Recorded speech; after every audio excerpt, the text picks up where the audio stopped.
Have you ever realized that the person you trusted most was quietly preparing your replacement right in front of you? I did. And the moment I did, something inside me broke. Not with screaming, not with rage, but with a silence so deep it felt like drowning. 12 years. 12 years of loyalty, of sacrifice, of believing that if I just worked harder, stayed longer, cared more, I would finally be seen. But what stared back at me across that cold glass table wasn't gratitude. It was dismissal wrapped in corporate language, delivered by the very man who once called me the backbone of this company. This isn't just a story. This is the moment my life changed forever, the moment I stopped being the silent engine and started becoming the architect of my own worth. If you're watching this and you've ever been quietly replaced, overlooked, or betrayed after giving your all, drop a comment below and let me know where you're watching from. And if you've ever carried your pain in silence, I want you to know you're not alone. Hit subscribe, join the journey, and let's rise together. I remember the day I started at Marotech like it was yesterday, though the calendar says it's been 12 years. 12 years of arriving first and leaving last.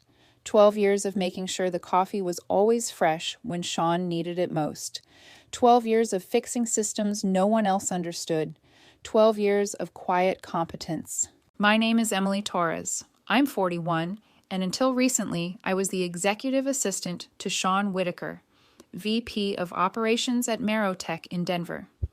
That title, executive assistant, never quite captured what I did. I was the glue that held departments together, the translator between engineering and marketing, the institutional memory when everyone else had forgotten. The first signs were subtle. A meeting scheduled without my knowledge. My name, mysteriously absent from email chains I'd always been included on. The way conversations would stop when I entered the break room. I tried to convince myself I was being paranoid. After all, I'd given Marotech my prime years, declined a position at a startup that later went public, postponed my MBA 3 times, even rescheduled my father's memorial service to handle a client crisis. Then Brian appeared. He was everything I wasn't. Loud, self-promoting, always ready with a joke for Sean or a compliment for the higher-ups. Where I focused on solving problems, Brian focused on being seen solving them. He'd been with the company for barely 8 months when I noticed him sitting in meetings I used to attend, offering suggestions on systems I had built from scratch. "You seem quiet lately," my friend April from accounting said one afternoon as we waited for our salads at the cafe across the street. I poked at a stray cherry tomato with my fork. "Just busy," I replied, but the truth was heavier than I wanted to admit. I was becoming invisible, watching my legacy being erased in real time. That night, I stared at my reflection in the bathroom mirror, noticing the fine lines around my eyes, wondering if my biggest mistake had been believing competence would speak for itself. The next morning, as I updated the proprietary system I'd custom built over 6 years, my silent contribution that had saved the company countless hours and dollars, I felt a chill that had nothing to do with the office air conditioning. Tom from IT paused at my desk, his eyes not quite meeting mine. "Hey Emily, can you show Brian how to access the vendor tracking system? Sean asked me to get him up to speed." I smiled professionally, though something twisted inside me. "Of course." Later that week, when my calendar notification reminded me of the quarterly planning meeting, a meeting I'd prepared materials for every quarter since 2014. I clicked the link only to find it had been changed. I watched through the glass walls as Brian presented my slides, taking credit for my forecasts while Sean nodded approvingly. At home that night, I pulled out a dusty bottle of wine I'd been saving for a special occasion and poured myself a generous glass. My phone buzzed with a LinkedIn notification. Another colleague had just accepted a position elsewhere. I scrolled through my own profile, untouched for years, and wondered, was loyalty my strength or my weakness? Had my quiet competence made me invisible in a world that rewarded volume over value? The answer arrived sooner than I expected. The calendar invite appeared with clinical precision. Meeting with Sean Whitaker, Conference Room B, 11 NAS a.m. No agenda, no additional attendees. After 12 years, I knew what this meant. I chose my outfit carefully that morning. Charcoal pantsuit, ivory blouse, the small pearl earrings my mother had given me when I graduated college. Not for Sean's benefit, but for my own dignity. I arrived 5 minutes early, as always, and waited outside the glass-walled conference room, watching Sean shuffle papers with Rachel from HR beside him. When I entered, Sean's smile didn't reach his eyes. "Emily, thanks for coming in. Please, have a seat." I settled into the chair across from them, back straight, hands folded in my lap. The air conditioner hummed overhead, too cold as usual. "Emily," Sean began with practiced politeness, "Marotech is going through some organizational changes. We're restructuring certain roles to better align with our strategic goals." I nodded, not trusting my voice yet. Rachel's eyes remained fixed on her notepad. "Your position is being phased out," Sean continued, effective immediately. "Brian will be taking over your responsibilities as part of our new approach to operations management." 12 years reduced to a corporate euphemism. I felt something crack inside me, but my face remained perfectly composed. "We've prepared a severance package," Rachel finally spoke, sliding a folder across the table. 2 months' salary, continuation of benefits through the end of the quarter, and of course, we'll provide a reference. "Thank you," I interrupted softly. "May I have a moment to review this?" Sean checked his watch. "Of course, we have the room for another 15 minutes. I read every word of the agreement, my heart pounding in my ears. When I signed, my signature was steady. I stood and extended my hand. "Thank you for the opportunity to work here, Sean." He seemed surprised by my composure. "Emily, we appreciate your service to Marotech." Service. Like I'd been a utility, not a person who'd given over a decade of her life to this company.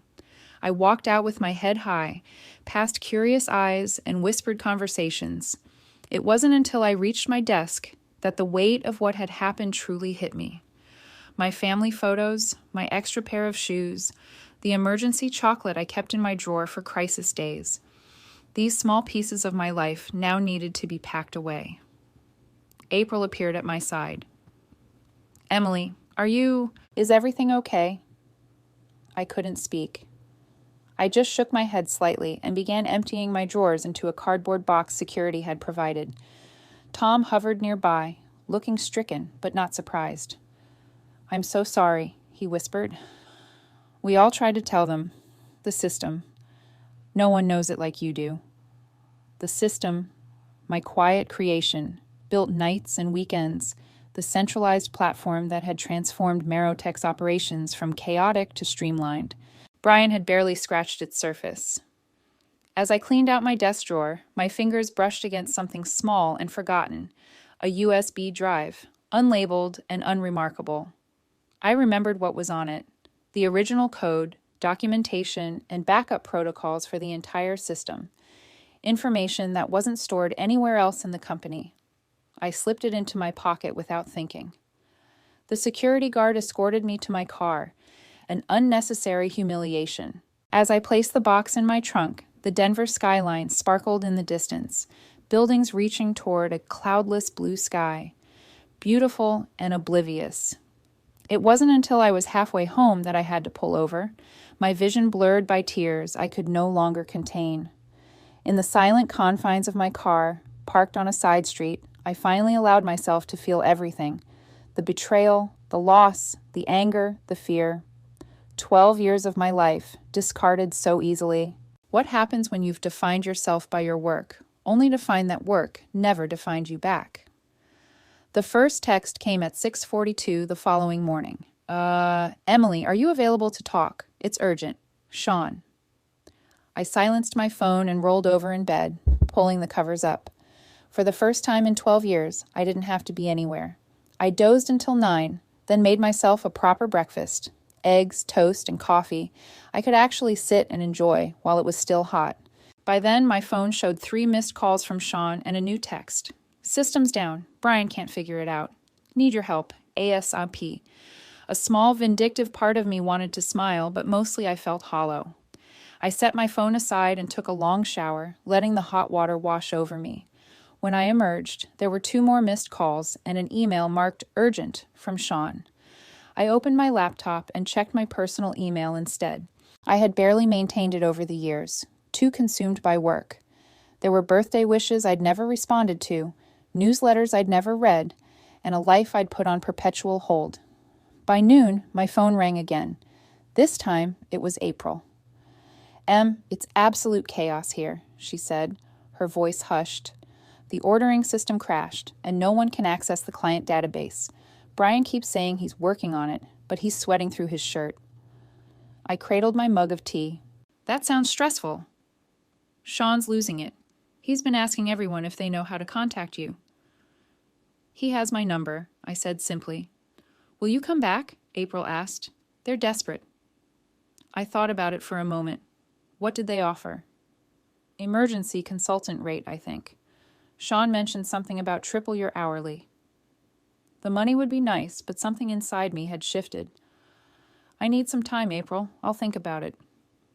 After we hung up, I finally opened Sean's email. "Emily, we have an emergency situation with the internal system. None of the protocols Brian tried are working. We need your expertise immediately. I've been authorized to offer you a consulting fee of $250 an hour to come in and resolve this issue. Please call me as soon as you receive this. Sean." I closed my laptop without responding and decided to go for a walk in the park near my apartment, something I'd rarely had time to do before. The autumn leaves crunched beneath my feet and the crisp air filled my lungs. For the first time in years, I wasn't thinking about deadlines or meetings or putting out fires. By evening, my phone showed 8 missed calls. I ordered takeout, opened a bottle of wine, and watched a movie I'd been meaning to see for months. Just as it ended, my doorbell rang. It was Tom, looking exhausted and slightly panicked. "Emily, I'm so sorry to bother you at home, but it's a complete disaster. The system crashed, and no one can access anything. Brian's been trying all day, but he doesn't understand the architecture. Clients are furious, orders are stalled, and Sean's threatening to fire the entire IT department." I leaned against my door frame. "And what does Sean want me to do about it?" "He authorized me to offer you $500 an hour, just to come in and fix it." I felt a strange sense of clarity wash over me. "Tom, do you know why they fired me?" He looked at his shoes. "Brian convinced Sean that anyone could do your job for less money, that your system was basic." I nodded slowly. "And now?" "Now they know they were wrong." He looked up, his eyes sincere. "We all tried to tell them, Emily, but they wouldn't listen."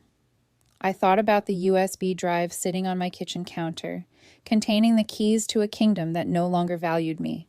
I thought about the countless evenings I'd spent building and refining that system, while others went home to their families or out with friends. "Tell Sean I'll think about it," I said finally, "but I need time." After Tom left, I sat on my couch, watching the city lights flicker outside my window. My phone buzzed with a new email notification. I expected another desperate plea from Sean, but instead, it was from a name I hadn't seen in over a year. Olivia Chang, assistant to the CEO of Everrise Medical Logistics. The subject line read, "Opportunity to discuss." I opened it with curiosity. "Dear Ms. Torres, I hope this message finds you well. Our records indicate you are no longer with Marotech. I'm reaching out because Ms. Patel, our CEO, has expressed interest in meeting with you. We've always been impressed by your professionalism and expertise during our previous dealings. Would you be available for a conversation next week? Best regards, Olivia Chang." As I stared at the screen, another text from Sean arrived. "Emily, please. The entire company is at a standstill. Name your price." I turned off my phone and slept soundly for the first time in years. Have you ever realized that your greatest strength was invisible to those who benefited from it most? What would you do when they finally see your value, but only after you're gone? 2 weeks to completely rebuild your system? Olivia Chang raised an eyebrow as we sat in Everrise's sleek conference room. That's ambitious. I smoothed my skirt, feeling strange in my interview clothes after a week of lounging in pajamas. I built it the first time while handling all my other responsibilities. With dedicated focus, 2 weeks is reasonable. Anita Patel, Everrise's CEO, studied me with intelligent eyes. She was known for her direct approach. Why should we hire you instead of waiting for Marotech to stabilize and continuing our existing relationship with them? The question hung in the air between us. Through the floor-to-ceiling windows, Denver's mountains stood majestic in the distance. I took a deep breath. Because I was the only reason they were stable in the first place, I said calmly. And because I don't just want to rebuild their system, I want to build something better. For a company that values the people behind the processes. Anita leaned forward. We've worked with Marotech for 3 years, but we nearly canceled our contract last year. I remember, I said. I spent a weekend reconfiguring their system to accommodate your specific workflow. Olivia glanced at Anita. She was the only reason we renewed with them last year. Something warm bloomed in my chest. Recognition. Validation. After years of working in the shadows, someone had seen my value. Tell me, Anita said, what would you change if you were starting from scratch? I pulled out my tablet and opened the preliminary designs I'd sketched during my unexpected vacation. For the next hour, I outlined my vision, not just for a tracking system, but an entire operational framework that would integrate every department while maintaining flexibility and user-friendliness. When I finished, Anita nodded slowly. We don't need an executive assistant, Ms. Torres. We need someone who can implement this vision across our entire organization. I understand, I said, gathering my things. Thank you for your time. You misunderstand me, Anita smiled. I'm offering you the position of Regional Operations Director, full autonomy, a team of your choosing, and a budget to implement exactly what you've shown me today. My heart stuttered. That's not what I was expecting. Clearly, Anita replied, a hint of amusement in her voice, but it's what you deserve. Your salary would be twice what you were making, plus performance bonuses. Olivia will email you the details. As I walked to my car, my phone buzzed. Another email from Sean marked extremely urgent. Emily, I cannot stress enough how critical the situation has become. We've lost 3 major clients. Brian has been removed from the project. The board is involved. I've been authorized to offer you your position back with a 30% raise and the title of Operations Manager. Please call me immediately. Sean. I sat in my car for a long moment, staring at the message. After everything, the dismissal, the cold handshake, the security escort, now they needed me. Now they saw my value. My finger hovered over the reply button when another email arrived, from Olivia, with my formal offer letter from Everrise. The salary was even higher than Anita had mentioned in the meeting. I started my car and drove home, my mind racing with possibilities. That night, as I reviewed Everrise's offer, my doorbell rang again. It was Sean himself, looking disheveled and desperate. Emily, please, he said before I could even speak. The company is falling apart. We've lost 5 clients. The system is completely down. No one can figure out how to rebuild it. I kept my expression neutral. That sounds challenging. I made a mistake, he admitted, running a hand through his hair. We all did. Brian is gone. We need you back. We'll double your salary, give you a team, whatever you want. For a moment, I almost felt sorry for him. Almost. I appreciate the offer, Sean, but I've accepted a position elsewhere. He paled. Where? Everrise. The recognition in his eyes was immediate. One of Marotech's biggest clients, now my new employer. You can't, he began. I can, and I have, I said firmly. There's no non-compete in my termination agreement. You checked, remember? He looked defeated. What about the system? Can you at least help us rebuild it? As a consultant? Name your price. I thought about the USB drive sitting on my counter. The documentation is all there in the main server. If your IT team is competent, they'll figure it out eventually. And if they're not? I shrugged. Then I guess you'll need to find someone who values their employees before they're gone.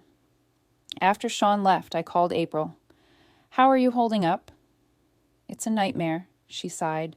Sean's been in emergency meetings all day. They're talking about bringing in an outside firm to rebuild everything from scratch. April, I said carefully, how do you feel about a change? What kind of change? I've accepted a position at Everrise, Regional Operations Director. I'm building a team and I'd like you to be part of it. 20% salary increase, better benefits, and a company that actually values its people. The silence on the other end stretched for a moment before she whispered, "Are you serious?" "Completely, and I'm asking Tom tomorrow." "Emily Torres," she said, and I could hear the smile in her voice.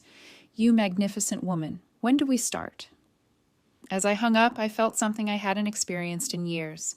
Not satisfaction at Marotech's collapse, but excitement for my own rebirth. This wasn't revenge. This was redemption. Have you ever had a moment when you realized your perceived greatest loss was actually opening the door to your greatest opportunity? My first day at Everrise dawned bright and clear. I stood in my new office, an actual office with a door and windows, not a cubicle, and tried to absorb the reality of my situation. The nameplate on the door read, "Emily Torres, Regional Operations Director." Below it, a smaller line, "Systems and People." Anita had insisted on adding that last part after our second meeting. "That's your real expertise," she'd said. "Not just building systems, but understanding the people who use them." April arrived an hour later, eyes wide as she took in the space. "This is different." "Good different?" She nodded, setting her box of personal items on her new desk in the adjoining office. "Very good different." Tom joined us by lunchtime, practically vibrating with excitement as he unpacked his collection of sci-fi figurines. "Have you seen the tech budget? I could cry." By afternoon, the three of us sat in my office, whiteboards covered with diagrams and sticky notes, planning not just a system, but a philosophy. I watched my friends, my team, brainstorming freely, without fear of being shut down or overlooked, and something inside me settled into place. "What's first?" April asked, pen poised over her notebook. I thought about all the times I'd wish someone had asked me that question at Marotech. "First, we map every process as it exists now. Then we ask everyone, from warehouse to C-suite, what they need to do their jobs better." "Everyone?" Tom looked surprised. "Everyone," I confirmed. "The best systems are built from the ground up, not imposed from the top down." For the next 2 weeks, we interviewed staff at all levels, mapping pain points and wish lists. We prototyped, tested, refined. I worked long hours, but they were different now, energized by purpose rather than depleted by obligation. Olivia checked in periodically. "Anita wants to know how it's going." "Tell her we'll be ready for the presentation next Friday," I replied, confident in our progress. The night before our big presentation, I stayed late, fine-tuning our demonstration. As I worked, my phone buzzed with a text from a number I didn't recognize. "Emily, it's Brian.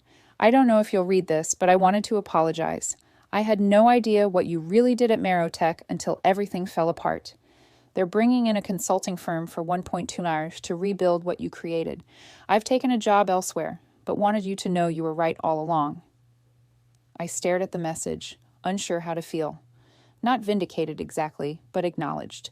I opted not to respond and returned to my work. Friday morning arrived, and our team stood before Everrise's executive board. I felt a flutter of nerves, not from doubt, but from excitement. "Ladies and gentlemen," I began, "what we're presenting today isn't just a system. It's a philosophy of operations built on a simple premise. The people who do the work know best what they need to do it well." For the next hour, we demonstrated our creation, a seamless integration of processes that eliminated redundancies, streamlined workflows, and most importantly, adapted to the needs of its users rather than forcing them to adapt to it. When we finished, Anita was the first to speak. "This is exceptional work, Ms. Torres. How soon can we implement?" "We can begin phased rollout next week," I replied. "Full implementation within 30 days. The board erupted in applause.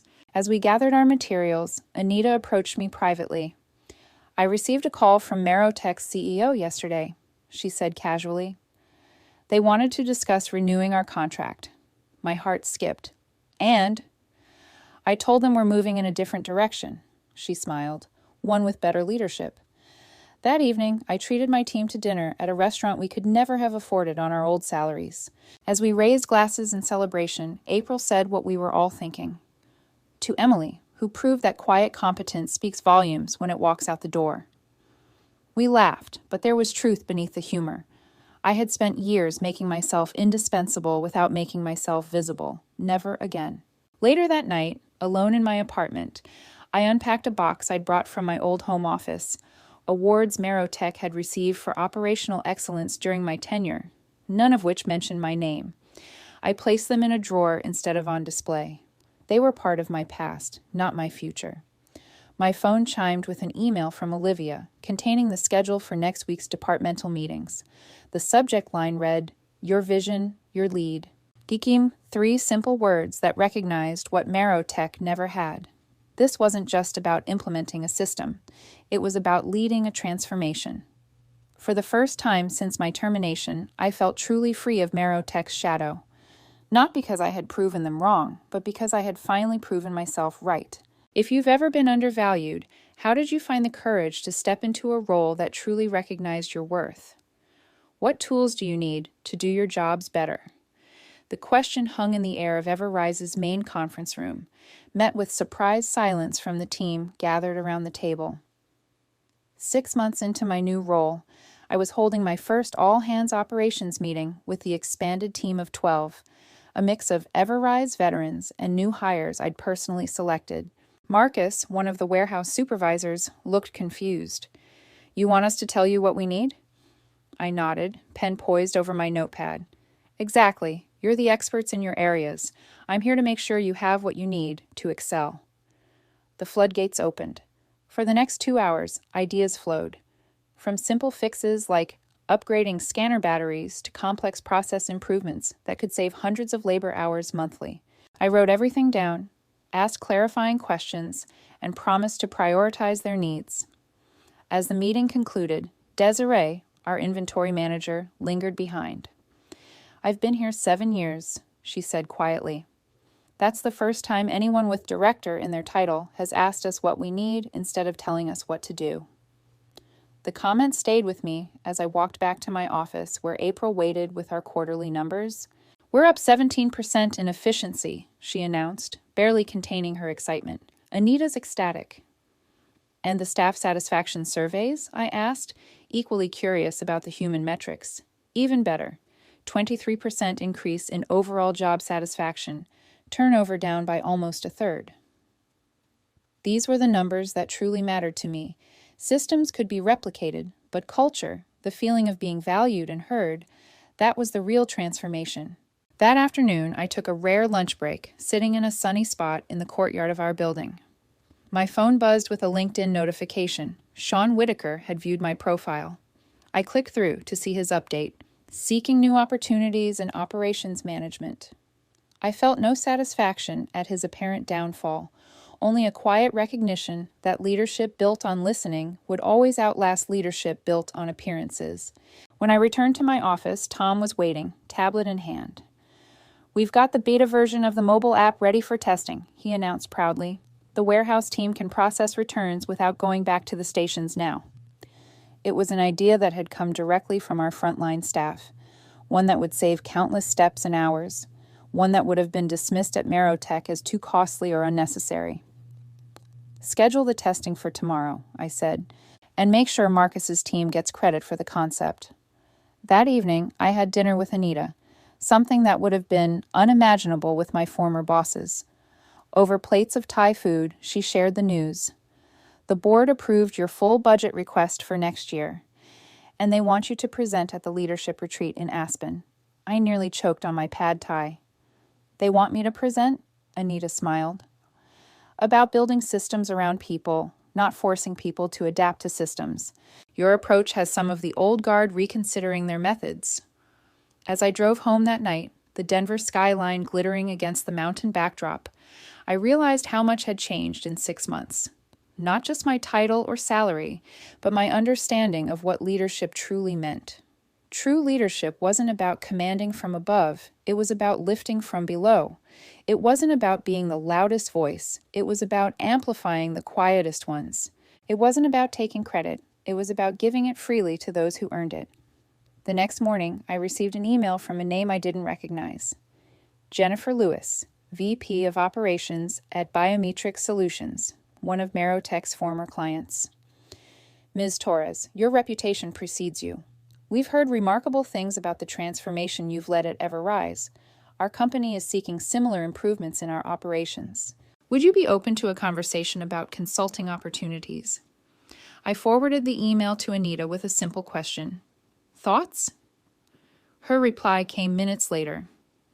Opportunity to expand your influence, approved with the condition that you train someone here to step up while you're consulting. Building bench strength matters. Another lesson in leadership, creating pathways for others to rise. That afternoon, as I walked the warehouse floor, watching our new mobile system in action, Marcus approached with a shy smile. Ms. Torres, the team wanted me to show you something. He led me to the break room where a simple bulletin board had been transformed. The ideas board, he explained. Anyone can post suggestions now. We vote on the top 3 each month to implement. It was my system, but better, taken and improved by the very people it was designed to serve. I felt a swell of pride unlike anything I'd experienced at Marotech. This is brilliant, Marcus. We learned from the best, he replied. You showed us what happens when people feel heard. Systems change, processes evolve, but the fundamental human need to be valued and heard, that remains constant. The lesson I'd learned through loss was now the principle I led by. What kind of leader could you become if you focus less on being seen and more on truly seeing others? I never expected to be standing here today. My voice carried through the conference hall, where 300 regional business leaders sat attentively at the Denver Leadership Summit. Exactly 1 year had passed since my unceremonious departure from Marotech. The irony wasn't lost on me that I was now delivering the keynote address at the very event Sean had always attended as Marotech's representative. A year ago, I was an executive assistant who had just been let go after 12 years of service. Today, I lead operations for one of the fastest-growing medical logistics companies in the region, while consulting for 3 others. From my vantage point on stage, I could see Anita and my team in the front row, April giving me a subtle thumbs up. In the back, I spotted a familiar face, Sean Whitaker, now working for a smaller competitor after Marotech's acquisition following their collapse. The title of my talk today is Silent Engines, Recognizing the True Drivers of Organizational Success. It's about the people whose contributions often go unnoticed until they're gone, the ones who solve problems without fanfare, the ones who build systems that others take credit for. The screens behind me displayed a simple graphic, a corporate hierarchy turned upside down, with frontline workers at the top and executives at the bottom. True leadership isn't about being at the top of the pyramid, I continued. It's about building a foundation strong enough that everyone can rise. For the next 40 minutes, I shared the principles that had transformed Everrise, the listening sessions, the frontline innovation initiatives, the credit-sharing protocols. I told them about Marcus's ideas board, now implemented across all departments, about the 34% increase in efficiency and the 41% decrease in turnover. You don't need to burn bridges when you leave an organization, I concluded. You just need to cross a better one. And then, perhaps most importantly, you need to build new bridges for others to follow. The applause was warm and genuine. As people lined up afterward to speak with me, I noticed Sean hovering at the edges of the crowd. When the line finally dwindled, he approached. Impressive speech, he said. His confidence diminished from what I remembered. Marotech really missed out. I could have said many things in that moment, about how they discarded me like I was disposable, about how Brian's promotion over me had ultimately led to their downfall, about how the acquiring company had paid pennies on the dollar for what remained of Marotech's assets. Instead, I simply said, "Thank you, Sean. I hope you're doing well in your new role." He nodded, uncomfortable. It's different. Smaller company, more hands-on than I'm used to. I smiled. Sometimes smaller is better. You can really see the impact of your work. He studied me for a moment. You're different now. More visible, I suggested. Confident, he corrected. You always had the skills, but now you know it. As Sean walked away, a young woman approached, early 30s with a determined expression. Ms. Torres? I'm Zoe Chen, Operations manager at MedCore, your talk really resonated with me. I'm glad to hear that, I replied, gathering my notes. I've been passed over twice for promotion, she admitted. They keep bringing in people from outside who don't understand our systems, people who talk more than they listen. I recognized the frustration in her voice, the same frustration I had swallowed for years. I didn't think people like me could make it to the top, she continued. The quiet ones, the ones who just put their heads down and do the work. I smiled at her. You can, but you have to know your worth, even when they don't. I pulled out one of my business cards, no longer the generic company template, but custom designed with my personal contact information. Call me next week. I think there's a place for you on our team. As she walked away, clutching the card like a talisman, I felt the circle complete. The person I was a year ago needed someone to see her value. Now I could be that person for someone else. Later that evening, at the reception, Anita handed me a glass of champagne. The board wants to create a new position, she said casually. Chief Operations Officer. I told them I had the perfect candidate. I nearly spilled my drink. Are you serious? Completely. She clinked her glass against mine. The paperwork will be ready Monday. As I drove home that night, the setting sun painted the mountains in shades of amber and gold. I thought about the USB drive that still sat in my desk drawer, a reminder of where I'd been, but no longer defining where I was going. My phone buzzed with a text from April. Have you seen the news? MedCore just announced they're looking for new operations leadership. Zoe might not need that job after all. I smiled. Sometimes the best revenge isn't revenge at all. It's thriving so visibly that others question their decision to undervalue you. It's creating spaces where others can thrive too. The next morning, I stood in front of my closet, selecting my outfit with care, no longer to blend in, but to stand out. As I fastened my mother's pearl earrings, I caught my reflection in the mirror and barely recognized the woman staring back. Confident, purposeful, seen. My journey hadn't ended when Marotech let me go. That hadn't been an ending at all. It had been the beginning of something far more powerful. The discovery of my voice, my value, and my vision for leadership. I wasn't a silent engine anymore. I was a force that couldn't be ignored.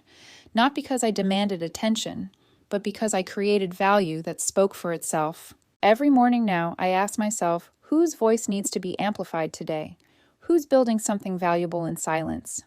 It's become my mission to find those silent engines in every company I touch, to recognize them, develop them, promote them before they have to leave to be valued.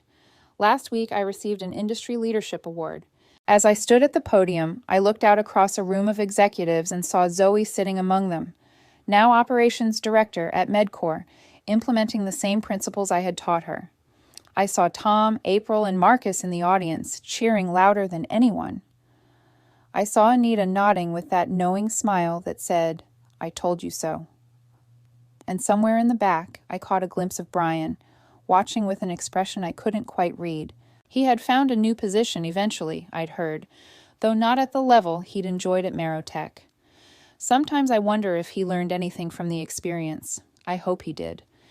As for Marotech, the company that acquired them eventually rebuilt something from the ashes, a smaller, more adaptable organization that, ironically, now emphasizes operational transparency and employee recognition.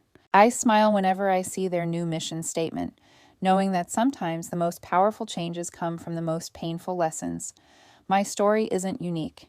In every organization, there are Emily Torreses, competent, dedicated professionals whose value goes unrecognized until it's gone. If you're one of them, wondering if your contributions matter, let me tell you what I wish someone had told me years ago. Your worth isn't determined by those who fail to see it. Your strength isn't measured by how quietly you carry burdens, and your future isn't limited by those who underestimate you. Sometimes, getting let go is just the universe's way of pushing you toward where you truly belong. What would happen if you stopped waiting to be valued and stepped into spaces that recognized your worth from day one? The answer, I've discovered, is that you don't just rise, you soar, and you bring others with you along the way. I used to think staying silent was strength. That loyalty would speak for itself. But sometimes, silence only makes it easier for them to forget you ever mattered. If this story made you feel something, if it reminded you of a time you were undervalued, unheard, or simply pushed aside, don't just scroll past. Leave a comment and tell me, what was your moment? And if you're still finding your way through the silence, hit that subscribe button. Not just for me, but so I know you're out there. So I know this story matters. And so I have the courage to keep telling the ones we've all been too quiet about. Until now.